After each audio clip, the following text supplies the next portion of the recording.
welcome to -3 degrees Fahrenheit, Loveland, Colorado. Perfect day to have soup.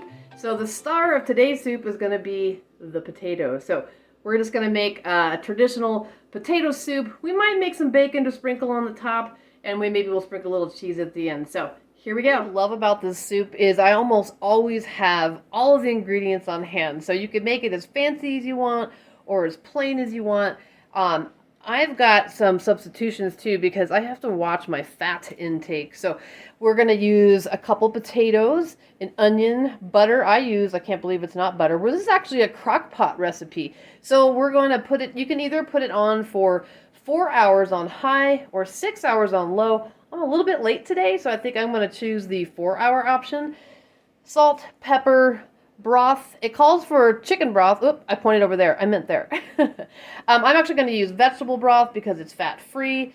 And then let's scoot over. We've got sour cream and flour. I'm using light sour cream. It calls for heavy cream, but believe it or not, you can actually still use skim milk. Obviously, it's not going to be as creamy, but it's still really delicious. I'm actually going to have the recipe today, so my crock pot is so small. So we're just going to use a couple potatoes. I like to stop up my sink with this, throw that on the bottom, and then just do the peels right into it. So I don't make such a mess in the trash. Because I always miss the trash.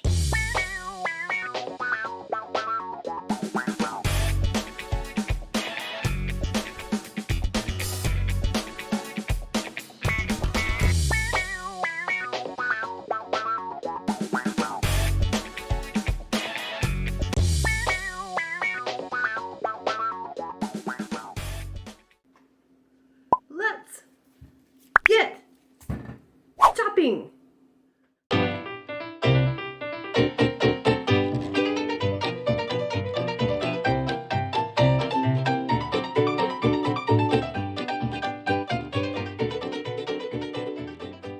All right, this part is just super easy. The whole thing is super easy, but we're going to put 2 cups of, I'm using vegetable broth, but chicken broth if you want to. We're going to put in 2 cups of those chopped potatoes. I actually chopped more potatoes than I needed. Like I said, this is, I'm doing a half batch. And then we're going to put about a 1/4 cup of onions in there. I like to put a little garlic powder. And then, of course, we're going to put a little sea salt in there. A little black pepper. Okay, we're going to put the lid on that. And we're going to turn this on to high for 4 hours. In the meantime, we're going to work on some other things. So we're about 15 minutes out from the soup being done in the crock pot. And remember, that was just potatoes and broth and onions and a couple of spices, and that was it. So now we need to make the creamy part. So because it's crock pot, you don't want to put the milk in there for hours on end, right? So we're actually going to create that on the stove. And when the crock pot gets done, then we're going to introduce that in there, and then we will slowly cook it for maybe another 20 minutes or so in the crock pot. We're going to turn our stove up to, medium to heat, and we're just going to make a roux, you guys. So we're going to put a couple tablespoons, oops, sorry, that's loud. A couple tablespoons of butter. This is how you make a roux.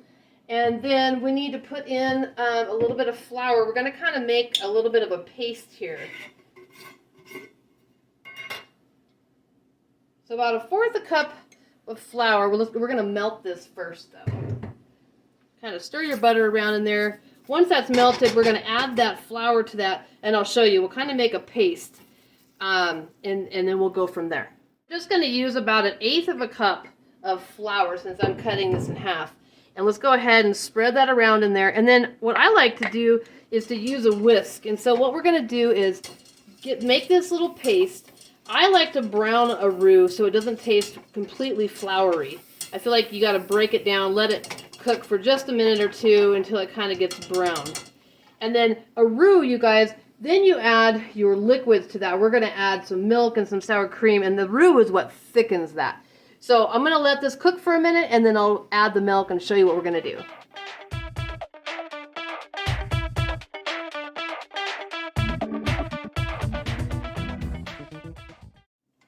All right, you guys, so let's see. Can you see how this is kind of browned? And that time lapse, I would just kept stirring it and then kind of just chopping it up. So it was nice. There's a little bit of brown, but it's a fine point. You do not want to burn this, let me tell you. All right, so we are going to just put in, I'm going to turn this down a little bit. Let's take this off while I get my milk open for a second. So we're going to do like 3/4 of a cup. I'm doing skim milk. It calls for heavy cream, but I'm just going to do, so you can hear that, 3/4 cup. That's why I took it off the stove. 3/4 cup of milk. Okay, and then we're going to stir this. I like to add it all at once and then stir it as it comes back up to heat. And this will thicken. And then we're going to put in some sour cream right at the end. I don't want to actually have the sour cream on the stove cooking because I'm afraid that will curdle. Alright, so see how you keep stirring this. And I'll get this closer up to you. Can you see how it's starting to get thick? Okay, so we want that to get thick. I'm going to stir that just a little bit more, and then we're going to take it off the stove, add in our sour cream. Like it so far?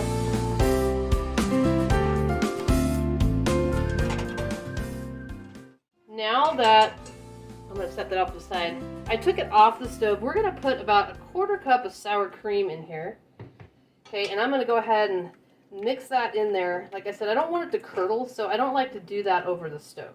Here's what we got. So see, here is that nice and thick part. That's going to be the cream of the cream of potato soup. Bacon. Let's do a couple pieces of bacon. It's just my son and I living here right now, so I am trying to watch my fat intake. So I'll either, but if you go ahead and cook it, then you can crumble it on top. So maybe I'll just put a little piece, like a half a piece or something, and then I'll put a little bit of cheese on top too. What I like to do, since there's just a couple of us living here, is I actually, when I get a new packet of bacon, I actually take them apart separately and put them in a baggie so they're not touching, and I put parchment paper in between so I get a couple layers. And then that way you can take them out individually instead of having to like cook, because I always end up, we don't get through the whole packet of bacon. And then that way, see, they come out nice and frozen like that, and they cook really great just from frozen. Is there anything better than the sound of bacon sizzling? Oh yeah.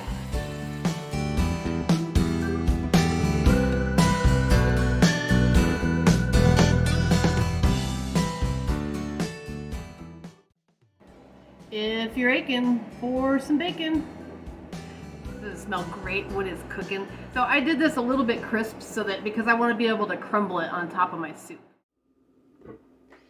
So it's done. My son got hungry before I was ready to finish videoing it, so I went ahead and added the thick roux part to it, but it turned out really good. Let me show you. So here it is.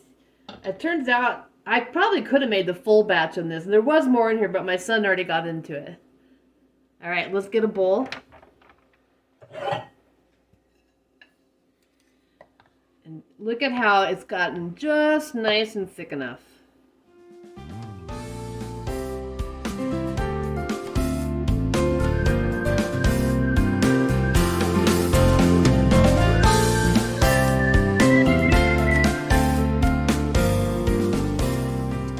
Can't wait to eat this. I'm going to dress it up just a little bit. Again, I don't want to put a lot because I'm trying to eat lower fat things. I'll put a little bit of Colby Jack cheese on top of there. My son said it was good with a little bit of Parmesan. And then something that he and I always do in potato soup,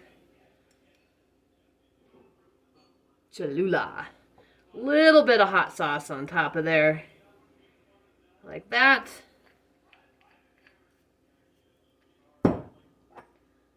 And we're ready to go.